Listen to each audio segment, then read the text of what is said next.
The last one I'm going to go into is one I just purchased. It's usually a couple $100. I've heard about it and I've heard a lot of rave reviews about it, so I wanted to check it out. It's from a famous company called Eventide.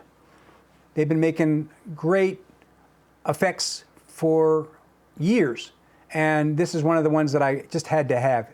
This is called the Black Hole. It pops up right away. Look at how simple that looks right away.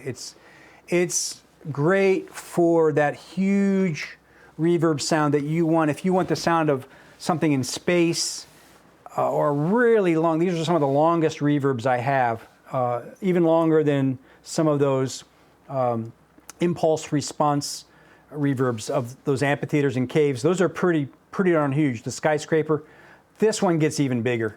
It's not for everything. If you're just looking for a nice chamber, it's probably not the way to go. But if you're looking for a special effect, deep, cavernous space, gravity, reverb, you can pull this gravity knob back. It actually is in reverse. They should just call it reverse, but it makes the reverb reverse, and it's quite amazing. It's also got some nice hot switches, so you can set up one setting and then click the switch and program another. It's kind of like a stomp box. I think they actually have a stomp box version for guitar players. And then when you hit that switch, it's going to go to the other setting. It also has this ribbon down here, so you can have it morph using these little guys. These little blue dots. You can say where you want it to morph from and to. And then when you switch across that, it's going to morph. It's sort of like the hot switch, but it's gradual. Very cool. These two buttons down here are really nice too. That kills the input signal. It's not a bypass. It kills the input signal, and you're left with the reverb ringing out. Kind of cool. This one's even cooler. Freeze will freeze the reverb in place so it doesn't stop. Whatever the reverb is doing, it will basically loop that reverb right there, and it will go on forever until you unfreeze it. So really cool deep space effects, stuff like that. Maybe great for a big Pink Floyd guitar solo. You do have the ability to pull up some presets, I think. Let me check. Where are they? There they are. They're not easy to find, but they're in that black box right there. You've got factory presets right there. I usually have the default on Black Hole. That's good most of the time. If you want to get more into it, go into the factory presets.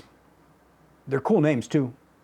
Dark matter, nebula, neutrino, pulsar, all spacey kind of stuff. Spaghettification, I guess that's if you go through a black hole, that's what happens to you. And then there's some producers and engineers that have had their fun with it and saved some presets for you. They're very cool too. I took the time to go through these, all of them. Although you may not be familiar with any of these artists, I only know a couple of them. But they're really cool what they've done with this. So don't just go to the factory presets. Take the time to listen to all of those if you can. Like I said, when I first pull it up, I just leave it on Black Hole. One nice thing you can do real quick before I close here is that MixLock turns your reverb mix to 100%. So that when you drop it in like I always do here, I'm not going to drop this onto a track. I'm going to use it as a reverb send and return like I do all my others. If you're using it like that, you open it up, hit the mix lock, turn that on, that'll keep that mix ratio at 100%, and it won't let you change that. So it's a nice little feature. I think it locks other features as well, but that's the main thing that's for, is to lock that 100% return. If you're interested in some very high-end plugins, check out Eventide as well. I've gone over Universal Audio and Waves pretty heavily. I'm a big fan of Eventide. They've got some really cool reverbs and other things as well. Used to be very expensive, $3,000 pitch shifting devices. Now you can get them in a plug-in version for much, much less, under $100. They used to cost $3,000. I think that was the H-3000. Pretty sure, probably because it cost $3,000. I don't know, but it was really expensive. It was sort of a very prestigious thing to have in your studio. If you had an H-3000, you were that was sort of the cat's pajamas of pitch shifting devices. It had some really cool stuff that you could alter voices, make people sound distorted and low if you wanted to disguise someone's voice.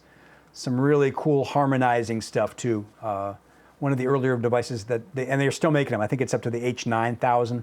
I hope it doesn't cost $9,000 Eventide, but if it does, I'm going to be purchasing the H-3000 plug-in for about $100, I believe it is. But anyway, this is just a little spin-off they pulled out of one of their larger plug-in bundles with the Blackhole for deep, resonant, long, infinite types of reverb.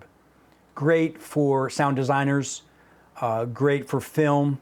If you're making films and videos, you probably have to have this device, especially if you're doing sci-fi. You're going to want to have one of these for those big monsters and screams and stuff.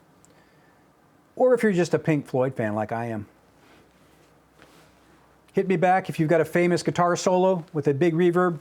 I'm going to go with Comfortably Numb from Pink Floyd. If that's not the best guitar solo ever, I'll buy you a cup of coffee when you come to Hawaii and prove me wrong. But Pink Floyd, Comfortably Numb. If you haven't heard that song or that record, go check it out.